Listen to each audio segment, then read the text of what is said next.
What's up, YouTube? I'm Ace Palomero, South Texas Realtor, proud son of the Rio Grande Valley, and someone who ate way too many Rice Krispies earlier and has a tummy ache. Today's video is the January 2024 housing market stats for the Greater McAllen area, and also we'll talk a little bit about the statement from Fed Chairman Jerome Powell at the FOMC meeting, or Federal Open Market Committee meeting from last week. So let's get this video started.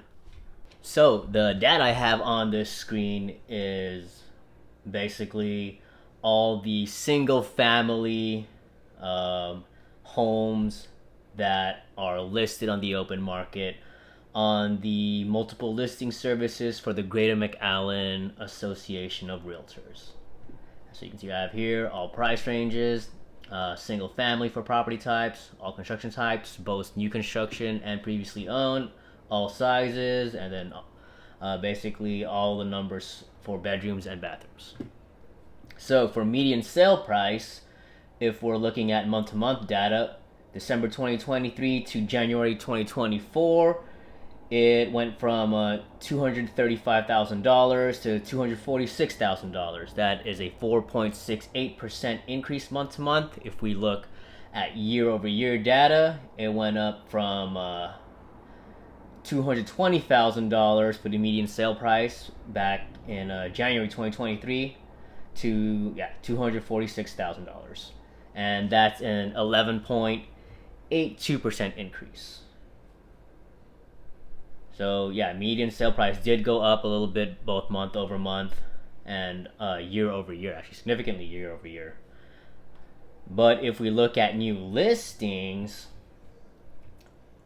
this is downward pressure on the price, because you can see that month to month and year over year it went up significantly. So month to month, December 2023, 569.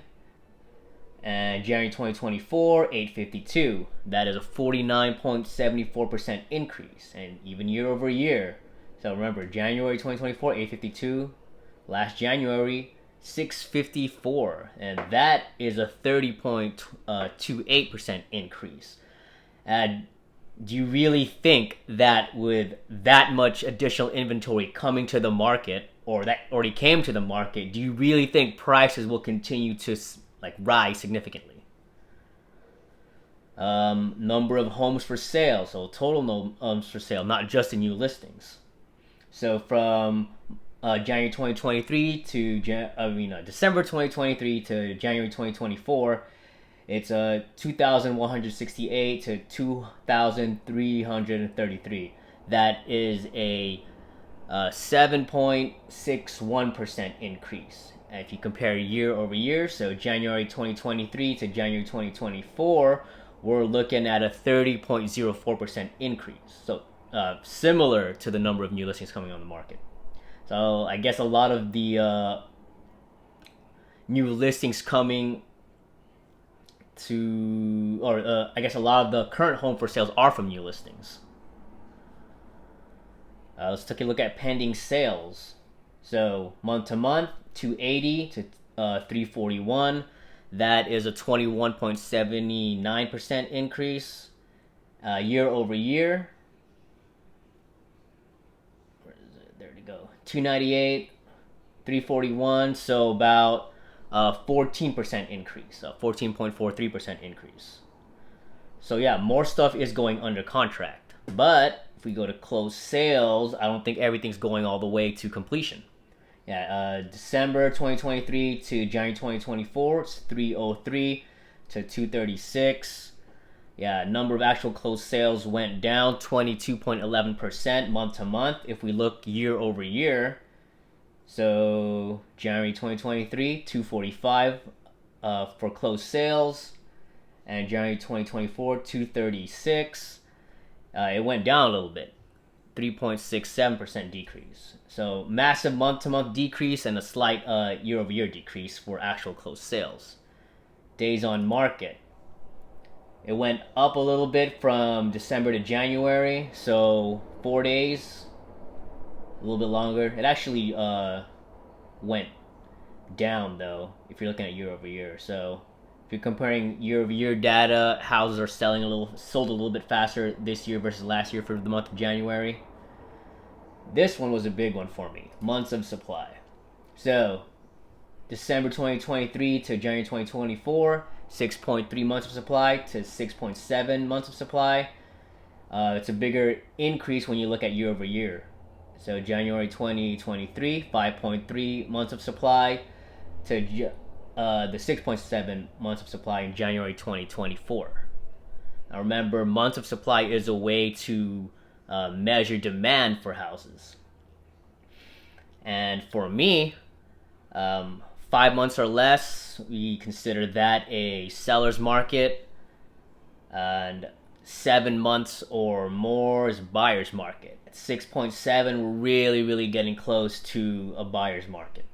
Looking at all this data, at least for our local housing market here, if you're a seller, and the only thing you cared about was getting the most for your property, you probably should have listed like in 2021 and even 2022. Listing it now, you should definitely curtail your expectations. If you're trying to get like the most amount of money for it, it's definitely going to be on the market a little bit longer than if you had listed it back in 2023 or 2022 or 2021. Last week, the Fed had their FOMC meeting, and basically during the FOMC meeting, they assessed the financial conditions of the country and then determine what kind of monetary policy they're going to pursue, or I guess keep on doing, right? So usually it's either quantitative tightening or quantitative easing, and for the past about almost 2 years, we've been doing quantitative tightening. So they're making it harder for people and for companies to borrow money and to finance things. The entirety of the meeting, whether if you're watching it, it's like 50 minutes long. If you read the transcript, it's like 25 pages. I'm not gonna read the whole thing or like put too much video of the actual clip, but basically Jerome Powell said that they're likely going to continue doing what they've been doing. So unemployment's still too low for them to change their path. It's 3.7% unemployment. It's nowhere near 4, and it's definitely nowhere near like the 10% unemployment that was like back in the GFC. And inflation is still too high. The last inflation numbers were about 3%. So yeah, they're basically gonna keep doing what they've been doing, and that's quantitative tightening. If you read the transcript or watch the video, these journalists keep needling him, and they're trying to get him to basically say what it would take for the Fed to lower the Fed funds rate. And like lowering the Fed funds rate, basically the risk-free rate, if you will, would lower all rates, including mortgage rates. But he essentially tells them that the Fed will wait and see what happens with the economy, and they're not committing to anything. He also said that the likelihood of rate cuts coming in March is very low. So if you're looking to buy real estate and you're hoping for that rate cut, it probably won't happen, at least according to Jerome Powell. I've said this, I know, multiple times before, but rate should not be the most important thing or the only thing that you're looking at when you're considering buying real estate. It's part of the equation. The most important thing really is price. And then you can like look at rate, because you can always go back and refinance and change that rate, but the price is the price. You cannot go back and renegotiate that price once you've already like bought the property. And I know I've said this multiple times, but anyone who tells you marry the house, date the rate is stupid. And all they care about is their commission check.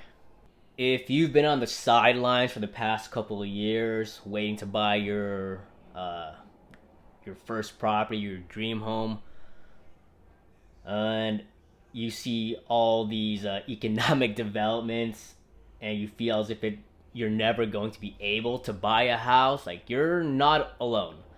But I would like to remind you that housing, like the housing market, just like many other markets, like, they're cyclical. So they have ups and downs, peaks and troughs. And right now we're in a peak, and I think eventually within the next, I don't know, 12 months or so, we'll start to see a downturn. And we're already seeing downturns in places, even here in Texas. We're seeing it in Austin and Dallas. Now, unlike many other realtors, I actually do have property. It's 10 acres. Me and my brother, we own it in Mission, Texas. Even though we have to actually get some things adjusted with the county records. But the next property that I want to purchase is either going to be a duplex or a fourplex. And I hope to purchase one, I don't know, hopefully sometime in the next 5 years. And what I'm doing personally is so I can, put myself in a financial position so I can do that, is cutting expenses, working on my credit score. My credit score is actually pretty good, but it could be better. And trying to increase the income that I'm bringing in every month.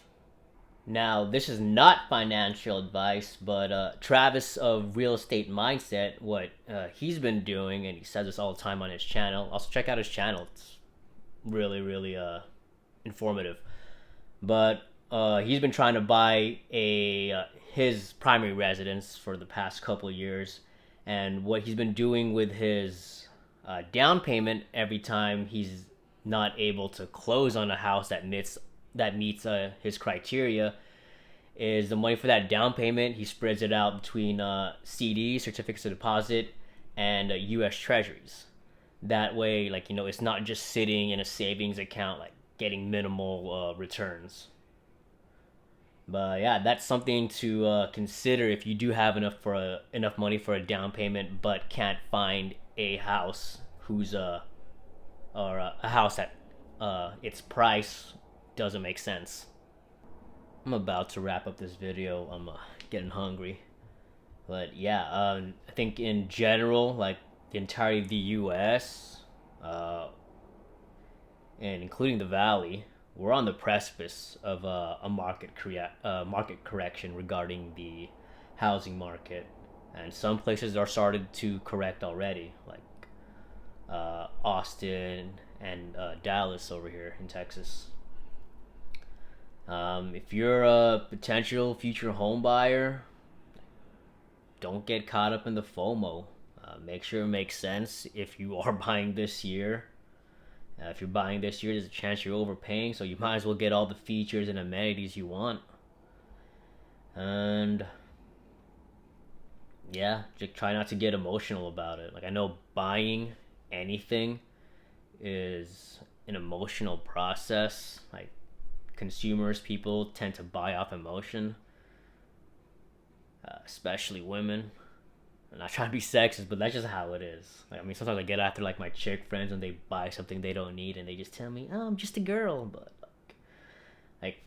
when the price of the item is in the hundreds of thousands, I think you should definitely try to keep the emotions to a minimum. But other than that, I hope you found this video informative.